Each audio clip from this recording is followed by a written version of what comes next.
소설 모비딕은 미국의 작가 허먼 멜빌의 1851년 작품으로 장대한 바다를 배경으로 펼쳐지는 고래와 인간의 사투를 그린 소설입니다. 이야기는 19세기 중반 미국의 중요 산업 중 하나였던 포경업의 중심지인 동부해안에서 시작을 합니다. 작품의 주인공이자 화자인 이스마엘, 이 친구는 우연히 항구 근처에 있는 여관에 묵다가 험상궂은 외모의 남성 퀴케크를 만나게 되는데요.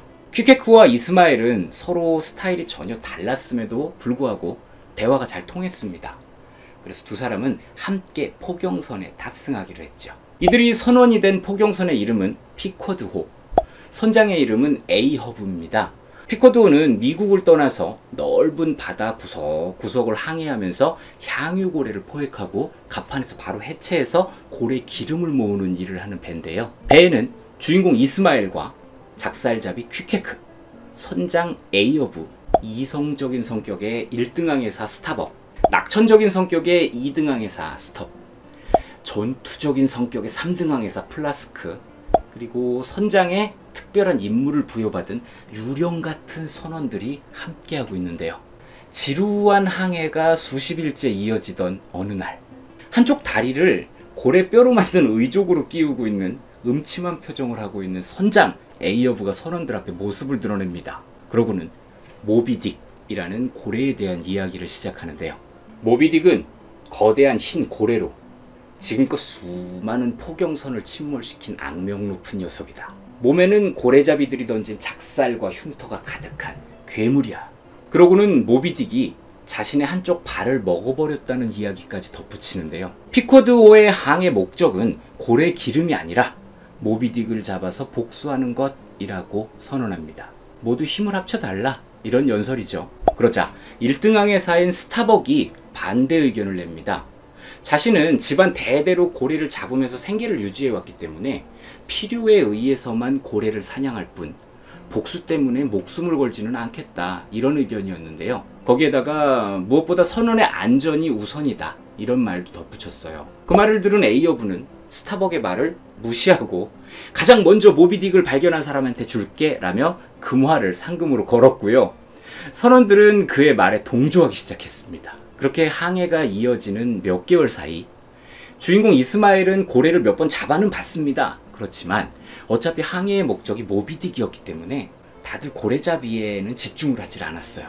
오히려 지나가는 포경선을 만나기라도 하면 모비딕 봤습니까? 이런 질문부터 던지느라 바빴거든요. 한 번은 항해 도중에 아들이 타고 나간 보트가 실종이 됐다면서 도움을 청해오는 레이첼 호를 만났어요. 그런데 그 부탁은 단칼에 거절해버리고 모비딕에만 오로지 집중을 합니다. 그 즈음에 퀴케크가 갑작스런 병에 걸려서 사경을 헤매기 시작하는데요. 이스마엘은 퀴케크의 요청을 받아서 관을 만듭니다. 그리고 완성된 관을 퀴케크에게 보여주자 퀴케크가 한번 들어가서 누워보더니 얼른 밖으로 나와서 이렇게 말을 해요. 아직 죽을 때가 아닌 것 같다. 뭐야, 왜 만들어 달랜 거야?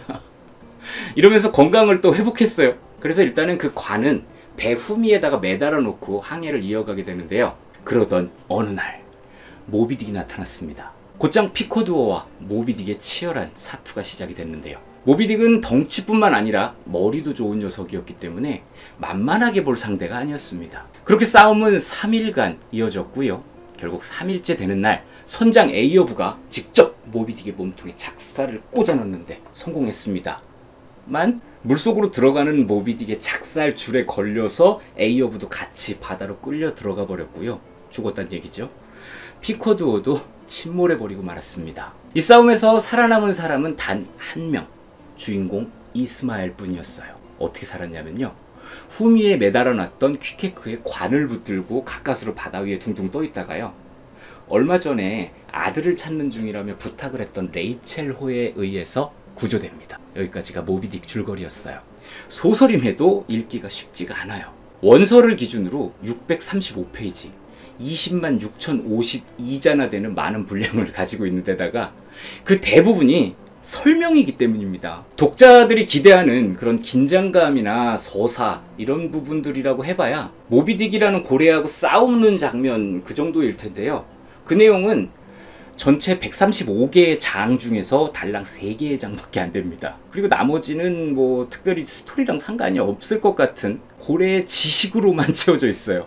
고래의 어원, 종류, 고래가 물을 뿜는 이유 등등 고래와 관련된 것이라면 무엇이든지 다 담아놓은 듯한 멈출 줄 모르는 설명. 소설 모비딕에 등장하는 악명 높은 괴물 모비딕.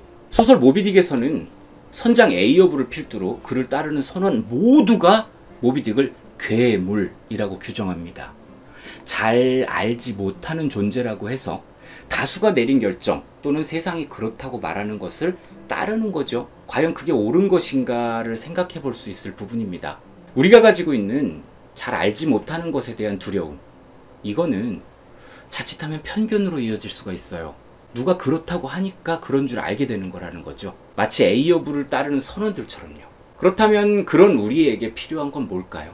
바로 설명입니다. 소설 모비딕 속 선원들에게도 설명이 필요합니다. 우리는 소설 모비딕이 작품 분량의 대부분을 설명으로 채운 이유를 생각해보면 좋겠어요. 이외에도 소설 모비딕은요, 재미있는 이야기거리, 생각거리가 많아요. 우리에게 잘 알려져 있는 커피 전문점 스타벅스 상호가요, 소설 모비딕에서 유래했거든요. 그거 알고 계신가요? 아직 모르신다면 여기 카드 통해서 제가 준비해둔 영상 시청해주시면 됩니다. 그럼 저는 또 다른 영상으로 여러분 만나러 오겠습니다. 지금까지 책 좋아하는 아저씨 사월이 아빠였습니다. 감사합니다.